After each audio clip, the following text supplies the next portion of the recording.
cá estamos no mundo de Dwarf Fortress, o mundo de Dwarf Fortress que é um dos jogos mais complexos já criados pela humanidade, por dois caras chamados Zack e Tarn Adams, pessoas incríveis. Vai ter depois outros vídeos falando especificamente deles, ou do projeto Dwarf Fortress, né? Como eu estou aprendendo o modelo e a linguagem que eu quero.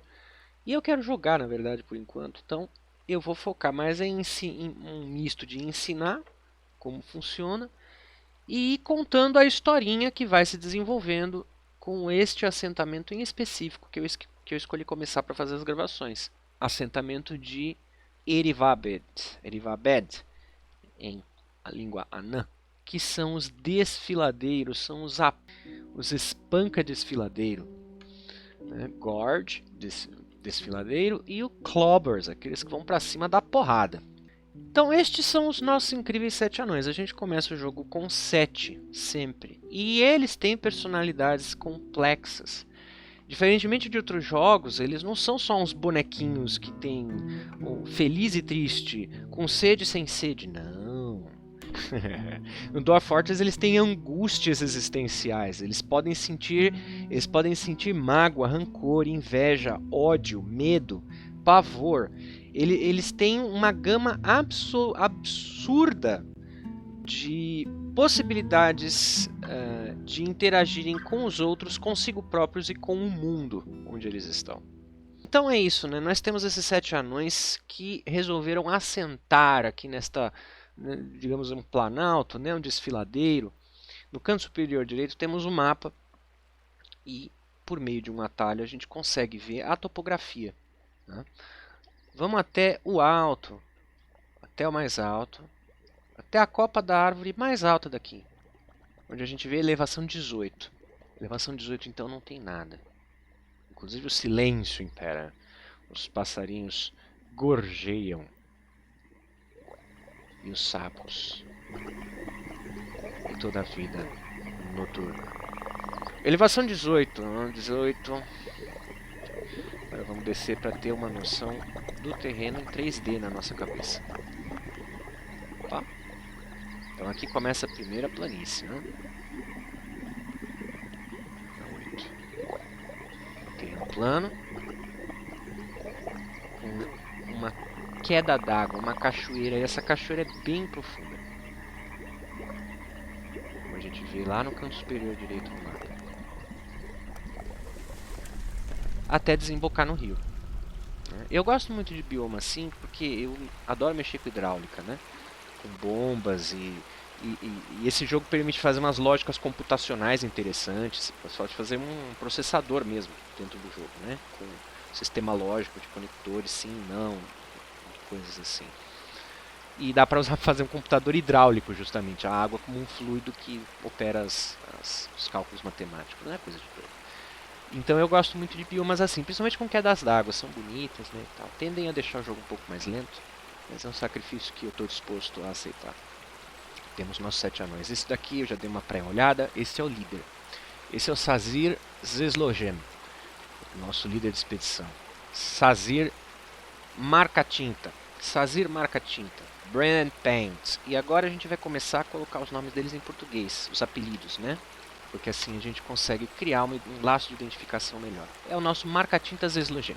Todos os anões aqui, né, eles vieram de mais de uma civilização de anões do mundo. Este é o mundo onde os nossos espanca-desfiladeiro habitam. Opa! Nossa fortaleza fica aqui, neste quadradinho. E podemos ver em volta que existem outros assentamentos. Estes aqui são casinhas de humanos. São castelo. Tá? Castelo de granito nobre. O castelo humano de granito nobre. O local do governo deles é a Sociedade da Luz, da civilização dos impérios. Os impérios da Canela. Dá sim, comba. É uma coisa de louco. E você consegue fazer expedições, você consegue roubar artefatos de outras civilizações. tem fofocas de civilizações, coisas que aconteceram, pessoas que foram heróis, gigantes que foram. Mas a gente, como ainda não começou, estamos no primeiro dia de jogo, ainda não veio o representante das montanhas, né, das terras das montanhas, para contar pra gente o que aconteceu no mundo. Estamos ainda isolados nessa nossa quina de rio. E aqui a gente pode ver as civilizações próximas, né? Tem as de anão, o corredor ágil e os mais escolhidos, duas civilizações. E o nosso governo pertence aos mais escolhidos. E a gente tem os artefatos, então. Olha só quanto artefato espalhado pelo mundo. Que artefatos são coisas que foram construídas, né? Ou criadas por alguém e que tem algum valor, algum símbolo histórico. Esses artefatos não necessariamente são valiosos em termos de dinheiro, mas às vezes em termos de história. Por exemplo, teve uma história de um forte. Um dos ladrões do forte roubou um totem com uma caveira. E aí quando chega, né, você fala, vamos ver quanto vai valer esse totem, deve valer uma fortuna, porque o artefato não valia nada.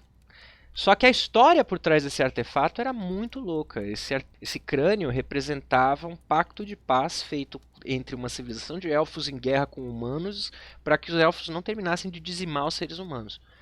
E como oferta foi oferecida a cabeça do rei dos humanos, a crânio da cabeça do rei dos humanos, para essa rainha elfa, e ela selou a trégua com os humanos.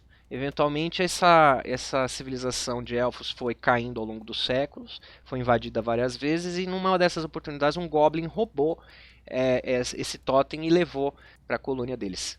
Então isso tudo eu não inventei, isso tudo faz parte da história dentro do Dwarf Fortress, que novamente, um dos maiores jogos de storytelling que existe, que já foi criado. Nós estamos aqui, nós chegamos, são 7 anões e todos eles têm alguma personalidade artística, tá? Eu consigo ver quando clico neles as relações entre si, os grupos aos quais pertencem, se pertencem ao exército, que pensam, as habilidades, muita coisa realmente. E a gente vai pegar uma ou outra para ver especificamente aqui do nosso marca-tinta. Tá? A visão geral dele, ele dá valor ele é bem centrado, né? Ele é levado por emoções, inclinado à abstração, vingativo, dá valor à harmonia e é extravagante. E é um organizador adequado. Ele é uma pessoa boa de organização. Todos eles, como eu tinha dito, né? Eles são poetas, veja que legal. Poetas, músicos, eles na verdade não são poetas e músicos, mas eles conhecem de poesia, conhecem de música, todos os 7. Eu já tinha dado uma olhada prévia, né? E todos os 7 então têm isso em comum. Eles são musicais. Tá? Veja, eu sempre esqueço dessas subabas, ó. Sempre esqueço. É uma pena, inclusive, que não dá para traduzir. Eu tava vendo os criadores comentando que é difícil fazer um processo de tradução por causa da forma como o código foi feito. Mas, bom. Então aqui você tem essas subabas, né? Vamos ver um pouco, por exemplo, sobre o físico dele. Ele é uma criatura baixa e atarracada que gosta de beber e é bem industriosa. Né? Ele é infatigável e forte. Temos um tanque aqui, temos um touro. Mas ele é lento para curar, como um touro também. Ele é musculoso, é muscular e gordo. Ele tem a sua barba bem grande, sua barba bem comprida, é arrumada é penteada em tranças duplas. Aqui. Suas costeletas bem longas são também em trança. Caramba! Seu longo bigode está bem penteado. O cabelo dele é raspado, seus dentes são bem arreganhados, seus lábios são espessos, suas orelhas de certa forma estreitas são altas, sua pele cor de pêssego é meio enrugada, e seus olhos de ametista são ligeiramente aprofundados, sua ponte do nariz, né, aquela largura do nosso nariz, é um pouco côncava, seu pelo é de marrom escuro, com focos, com franjas, né, com traços de cinza. Barba castanha escura, né, com alguns pontos de cinza. Por quê? Quantos anos ele tem? Ele tem 87. Ele já está atingindo mais ou menos a meia-idade anã. né? Os anões vivem em média 180 anos, alguns chegam a 200, 220. Mais do que isso, às vezes é um vampiro, né? Porque aqui temos vampiros neste mundo também. Este é Meng e estes são os outros. Todos têm essa musicalidade, essa energia. E agora a gente vai começar a assentar nesta terra. Por sorte, começamos a jornada nessa quina. Bom, começamos aqui nesse canto. As primeiras coisas que são legais de fazer, porque, bom, não tem jeito certo de jogar, né? O jeito certo é o jeito que a gente se diverte. Então, eu tenho um estilo de começar que é deixar tudo seguro e preparar o máximo possível antes de tirar os pauses. Porque eu sou meio covarde, eu não quero ser atacado sem poder me defender. E no começo é bem difícil quando tem ataque. Especificamente porque nessa nossa região, em volta do nosso forte, tem os temerosos elfos, os traiçoeiros elfos, e nós temos aqui também os goblins, temos várias tocas de goblins aqui em volta, e os humanos que às vezes são confiáveis, às vezes não. Então eu gosto muito essa estratégia de defesa, retranca, né, para fazer armadilhas e depois matar todo mundo cheio de armadilha, que eu adoro. Mas primeiro eu gosto de fazer então esse abrigo, né? O primeiro passo, garantir que os animais estão seguros. A gente vai criar uma zona de pasto. E essa zona de pasto ela vai abranger um espaço de pasto, né? Óbvio. Então aqui um espacinho com matinho. Né? Você já morreu muito quando você jogou? Se você já jogou antes? Já perdeu uns fortes aí para uns ataques que você fala, não! Aqui, vamos botar nossos animais. Ah, muito bem. Tem umas perdas que você fala, mano, não, por quê? É muito engraçado, né? Tem umas derrotas que são muito boas. Tem umas que são deprimentes. Tem umas que são muito boas. Bom, vamos deixar nossa galera toda aqui. Por enquanto, gatos e cachorros também, porque eu quero que eles tenham mais filhinhos sem que eles morram no começo. Qualquer coisa me frustra. Ah, eu também sou assim. Eu fico fazendo um monte de forte. Muito forte. Às vezes eu insisto, né? Eu lembro de um forte específico que eu fui insistindo e tinha um prefeito do forte que era vampiro. Aí eu consegui isolar ele numa mansão, que eu fiz só pra ele. Porque senão ele vai matando os anãos, né? Toda noite ele vai chupando sangue de alguém. Então eu isolei ele numa mansão, fiz uma comporta pra colocar comidas e recursos lá pra ele, né? E tal. E ele viveu na mansão por muito tempo. Aí passaram décadas. E um dia meu forte foi terrivelmente destruído por forças gigantescas invasoras e tal. Só que o vampiro não morreu. Porque ele estava isolado. Com isso ele ficou lá sozinho. Aí passaram acho que uns 2 anos, alguma coisa assim. E vieram outros colonos aleatórios de anões que resolveram se juntar. E aí então meu forte sobreviveu. É meio que um forte eterno, né? Você prender um zumbi é uma dica muito legal para você ter um forte eterno. O dia que tiver vampiro, aí você tem que descobrir quem é o vampiro, ficar de olho nos anões para ver quem é que tá chupando sangue de quem. E aí, pau! Constrói um lugar, coloca um quarto para ele, fecha o quarto, sela inteiro. E aí você vai ter um forte infinito. Bom, fizemos a zona dos nossos bichinhos. Veja, tem um símbolo de um bichinho aqui, né? Então agora os anões vão levar os bichos todos para lá. Outra coisa que eu quero fazer no começo, eu gosto de pegar as plantas que estão espalhadas. Veja, a gente consegue ver que temos, por exemplo, feijões aqui, broad beans, spelt, que é um tipo de trigo, né, feixe, alface, prickleberries são umas bagas com espinhos, turnip, acho que é nabo, né? Se eu não me engano é nabo. Longland, que é uma planta típica de Dwarf Fortress. Raspberry, temos framboesas aqui, que legal. Blueberries, mirtilos. Cranberries. Tudo bem. Então a gente manda eles pegarem, olha, gathering orders. Pinta o lugar que quer que eles coletem. O lugar fica selecionado. Isso tudo sem tirar o pause, tá? Eu gosto de fazer sem tirar o pause. A próxima coisa, a gente vai precisar de árvore para pegar madeira e construir coisas. Eu dou preferência para pegar árvores primeiro, árvores que não dão frutos, nem sementes, nem nada, porque as árvores com fruto a gente pode eventualmente colher as frutas, né? Se não cortar. Então aqui em cima tem uma árvore de ginkgo biloba. Vamos cortar essa árvore de ginkgo biloba. Aqui tem uma alder, que eu não lembro o nome em português, mas é uma árvore tipo, parece mogno, né? Uma madeira de lei. E eles, você pode construir uma escadinha dessas de degrau, né? E eles colocam do lado da árvore, eles escalam a árvore e colhem as frutas nas estações. Tem inclusive essa macieira aqui na entrada. Isso aqui é uma macieira, Apple Tree. É bem alta, aliás, ó. Não é tão alta, né? Eu não quero cortá-la justamente para isso, porque ela vai ser a nossa macieira da entrada. Olha que bonito, né? Então tá. Não tiramos o pause ainda, né? Já mandei cortar a árvore, mandei. Duas. O que é esse aqui? Chestnuts. Ah, é um tipo de nogueira. Vamos cortar também. Aliás, fica a dica, eu sou professor de inglês, tá?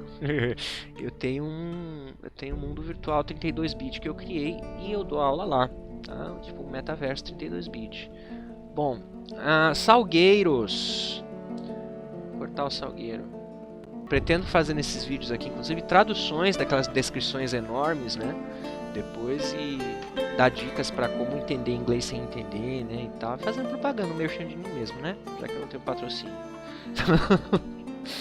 Então, vamos lá. Árvores, bichos, checklist, né? Árvores, bichos e plantas de colheita. Tá tudo aqui, maravilha. Falta só mais algumas coisas. Vamos minerar para já dar um lugar para guardar coisa, né? Mesmo que não seja o nosso local definitivo de assentamento, é bom sempre fazer algum lugar para evitar qualquer tipo de problema. Eles vão entrar por onde? Aqui tem um corte legal para uma entrada. É um corredor 4x4. Essa terra aqui tende a ser mole. Que terra que é essa?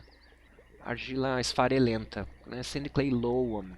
Tá? É como se fosse uma camada argilosa com areia compacta.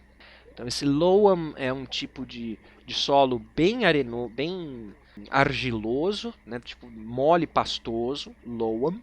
Né? Clay é argila e sandy é areia. E o Y é o arenoso. Então que tem esses toques de areia para fazer uma massa compacta de argila, ao mesmo tempo gosmenta. Né? Vamos tirar um pouco do pause para deixar a molecada trabalhando.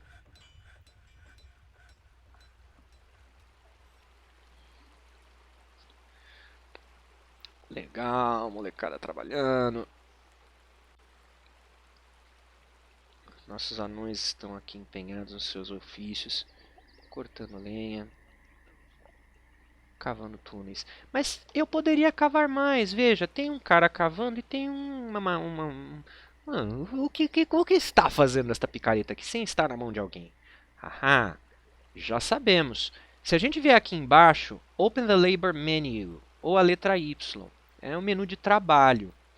Aqui eu posso setar algumas tarefas específicas para alguns ou se todo mundo faz. No caso de tarefas que precisam de ferramentas como minério e madeira, eu preciso setar quem faz, porque eles precisam de uma ferramenta e tem que ter ferramenta disponível.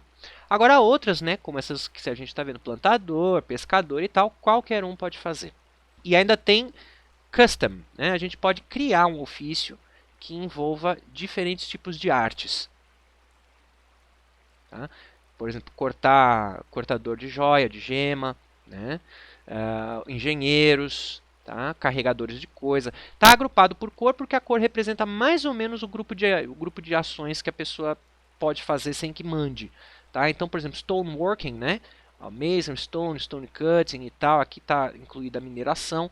Né? Então, é isso aí. Vamos deletar esta. Voltando. Então, bom, quem mais vai ser minerador? Eu preciso de alguém para plantar. Ah, não pode ser alguém que carregue duas ferramentas ao mesmo tempo. Não pode ser esse cara. Bom, acho que o nosso pescador pode ser, porque eu não quero peixes por enquanto. Mas eu estou vendo só uma picareta perdida. Será que não tem nenhuma outra? Bom, a gente pode ver isso facinho em estoques, aqui em cima. Estoques! Aqui estão organizadas todas as coisas que são listadas no mapa que pertencem a nós. Desde pedra que a gente minera, até coisas que a gente trouxe do embarque. E aí a gente coloca o nome da picareta. Veja, eu tenho 3. e eu só tenho então 2 mineradores. Eu nunca vou ter um forte eficiente com ferramenta sobrando e faltando gente para minerar. Então eu vou escolher mais alguém. Quem por enquanto? O nosso líder da expedição seria uma pessoa legal, sabe por quê? Ele é uma pessoa que conversa bem, né? O marca-tinta, ele é um bom comunicador. O nosso líder, o marca-tinta, ele gosta de conversar com as pessoas. E ele é amigo de todo mundo. Aqui, ó, ele é amigo próximo de todo mundo. Aqui, né? Ele é um falador competente. Aqui ele é um falante competente. Ele sabe persuadir, adequado, um bom negociador, conversationalist. É isso aí. Então ele gosta de conversar, ele é adequado. Se ele está trabalhando com mais 2 pessoas na mineração, com certeza, enquanto ele está minerando, ele vai jogar a conversa fora, ele vai contar uma piada, ele vai de repente contar um poema, porque lembrando, eles sabem poesias, né? Eles sabem poemas, de repente ele pode até criar um poema enquanto eles estão lá minerando. Então eu acho que é bom o nosso líder realmente pegar a picareta e trabalhar na nossa comuna de anões. Agora sim, temos 3 pessoas na função da mineração.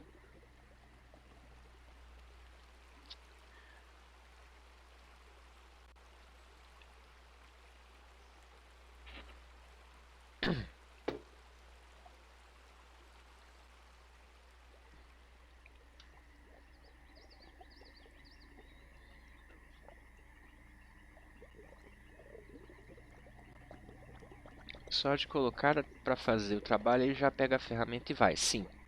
Quando você atribui alguma ferramenta ou alguma função que exija ferramenta ou que exija vestuário, ele vai atrás do vestuário automaticamente. Tendo ferramenta, posso colocar os caras para trabalhar? Pode. Pode inclusive trocar de um para outro, e aí quem está com a ferramenta joga no chão e a outra corre para pegar. Eu gosto de pausar sempre que eu vou na planejamento, tá, para fazer coisa, porque primeiro que isso aumenta o FPS, segundo que evita acontecer merda, porque enquanto você está distraído planejando coisa, eles estão vivendo a vida deles. Aí ele pode ser mordido por um crocodilo, um gato pode de repente despencar do precipício, ou o gato briga com um cachorro e os dois caem em cima de um anão que cai no precipício, porque sim, essas coisas podem acontecer. Ontem eu estava jogando um mapa aleatório aqui, né, para testar uns negócios. Você acredita que tinha 2 coelhos na beira de um precipício? Um coelho começou a brigar com o outro, eles rolaram na terra, e coelhos aleatórios, tipo do mato, eu nem tinha conhecimento desses coelhos. Eles começaram a brigar entre si, e eles brigaram e caíram do precipício, caíram mais de 20 níveis dentro d'água. Aí eles caíram, eu falei, putz, morreram, né? E não, eles continuaram vivos, só que eles não tinham como escalar, e aí de repente veio um salmão, e atacou os dois. Aí aí junto com um salmão vieram outros salmões. Os salmões atacaram os 2 coelhinhos. E os coelhinhos foram devorados pelos salmões, mortos e devorados pelos salmões no leito da cachoeira. Isso totalmente aleatório. Eu não fiz parte disso. Eu só vi acontecer. Eles nem perto do meu forte estavam. A primeira coisa que eu faço quando crio um lugar seguro, fazer um lugar que se possa estocar tudo que está lá fora. Por quê? Esse bioma é relativamente seguro, né? Escolhi de propósito. Ele é calmo, é pacífico. A gente não vai ver invasões por alguns anos aqui. Só que também é legal pegar uns biomas mais desafiadores, né? Tipo tundra, deserto. E esses lugares tem ladrão, tem raças que vão invadir do nada, tem raças que só vão entrar de noite para roubar. Tem bichos que roubam, né? Tipo corvo. Um corvo pode vir aqui, pegar uma coisa e sair correndo, né? Sair voando. Um macaco. Então é bom sempre construir um lugar protegido para jogar todas as tranqueiras assim que embarcou. E depois a gente vai filtrando o que quer e o que não quer, né? Nesse nosso galpão. Agora a gente vem aqui, ó, Stockpiles, ou a letra P. Escolhe uma área razoável. Eu gosto do andar inicial se for possível. Se você for numa planície, claro, você vai precisar cavar. Eu gosto de fazer primeiro uma colônia, para que eu esteja tranquilinho. Depois eu cavo um buraco e vou descendo, até um lugar onde eu digo eu vou parar aqui. Camadas onde eu encontro uma árvore ou alguma pedra econômica bonita, para aí sim poder fazer uma fortaleza com F maiúsculo, com bibliotecas e grandes salões.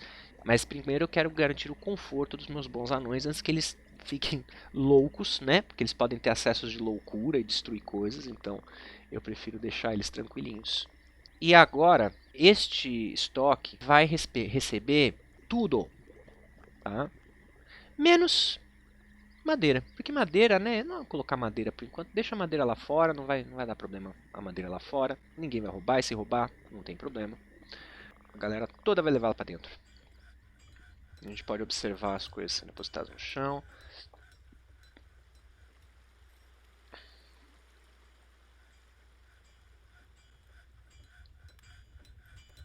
Eles vão colocar pedras também, né? Porque eu esqueci de tirar pedras, né? Quanta tranqueira. Ainda tem coisa lá, a gente vai precisar de um espaço maior, então. Aí, eu já vou mandar cavar o segundo lugar que é bom construir, que é a cozinha com a horta. De novo, esse lugar aqui é um lugar temporário, né? Então eu brinco com o tamanho. 5, 6, 7. Uma entrada dupla. Aqui vai ser a nossa cozinha, horta. E é importante também colocar um lugar para eles poderem dormir, um abrigo pelo menos coletivo nesse momento, porque se eles começam a dormir muito tempo no chão, eles vão ficar bravos e vão ficar mal-humorados. Isso daqui é Xerto. E outra coisa, quando você quiser ver essas coisas, estou falando tipo das pedras, lá na wiki da Dwarf Fortress tem absolutamente todas as pedras.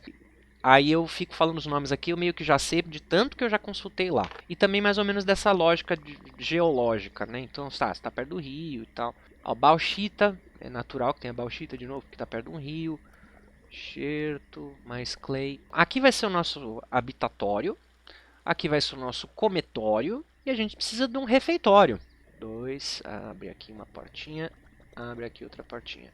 Muito bem, aqui vai ser o nosso refeitório, porque eles também precisam de um lugar para se divertir.